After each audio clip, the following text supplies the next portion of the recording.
This video is going to cover adoption and diffusion. When we're talking about technology and innovation, adoption and diffusion refers to whether or not people start to use a technological innovation or whether it simply falls by the wayside.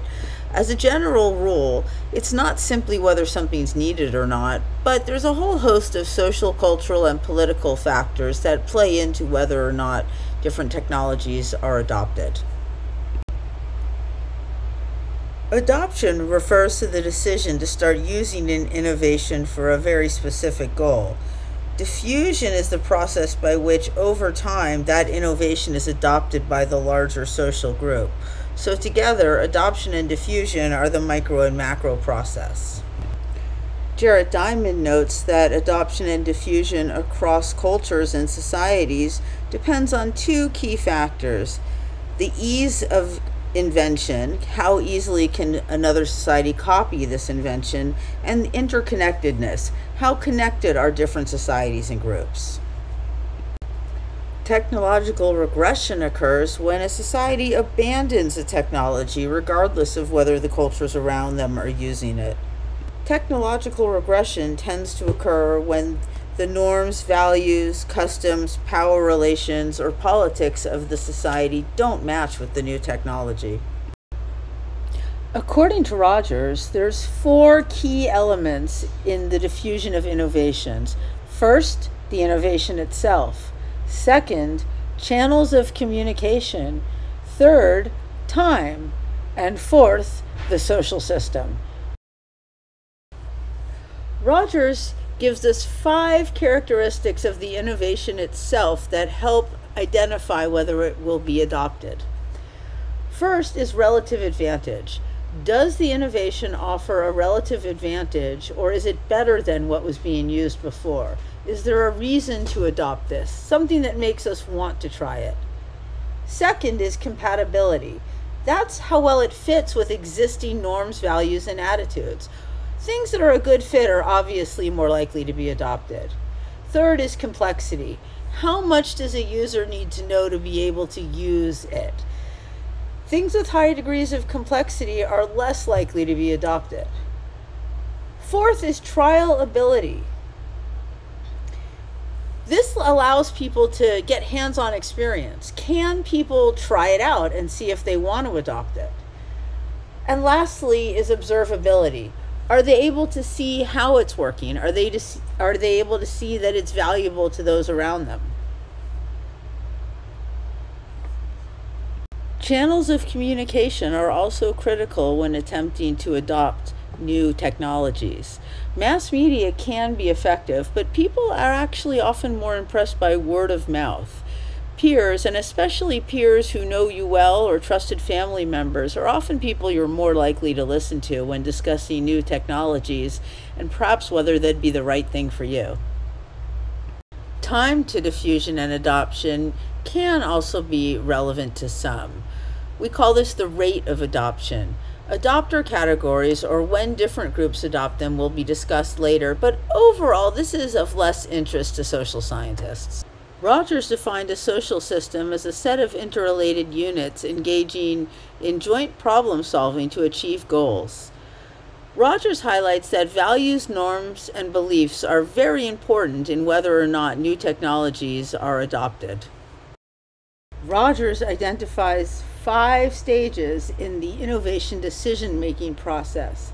The first stage is the knowledge stage. That's where you learn about the innovation. You first hear about what's happening. Awareness knowledge is when you first just simply become aware. How-to is when you understand how to apply the innovation, how to use it. And finally, the principal stage is where you understand what goes behind the technology itself. You don't necessarily need to go through all of those stages to actually want to use an innovation.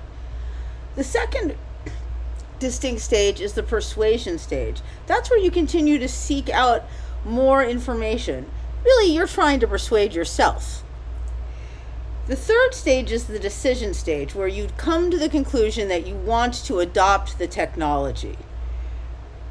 In the fourth stage, you have to go ahead and implement it or use it to great effect. And finally, the last stage is a confirmation stage, where you go ahead and decide the usefulness of the invention. Now, if there's some sort of negative consequences or fallout, then that stage would be referred to as discontinuance. Rogers identifies 5 categories of adoption, and they follow the normal curve, or an S-shaped curve. The 50% points right at the middle of that curve, with 50% adopting before and 50% adopting after. Rogers identifies the first group, approximately 2.5%, as innovators.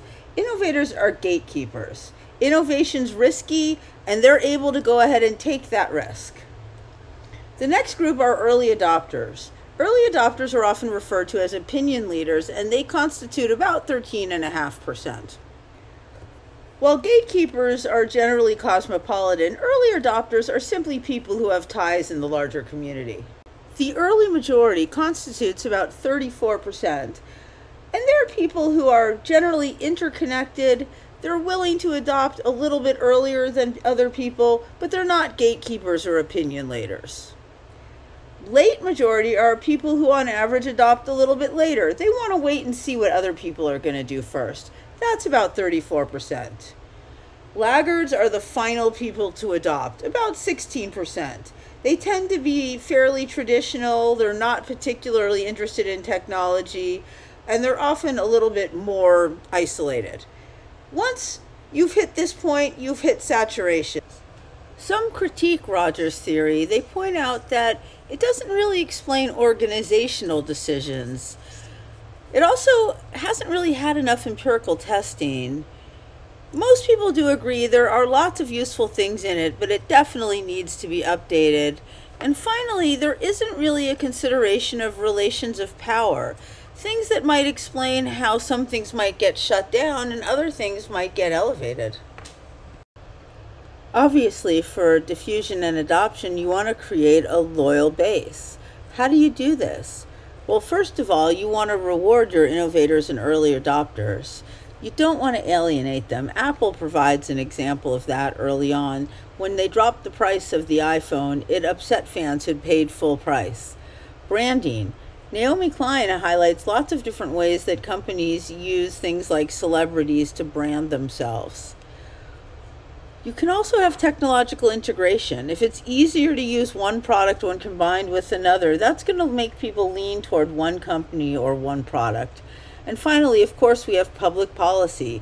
How are technologies being integrated with or through public policy? How are we allowing people who are maybe more vulnerable to have access to things that are now becoming necessary technologies? The way that public policy is designed around technology is going to significantly impact how technologies diffuse and which ones are adopted. I think it's important to remember that it isn't simply usefulness or impactfulness that results in certain technologies diffusing or being adopted. I think we need to think about the ways that power, privilege, and policy impact all of those decisions. And often what may be being diffused might be the most profitable, but that isn't necessarily the best thing for the consumer. Hope all is well, and I'll see you guys soon.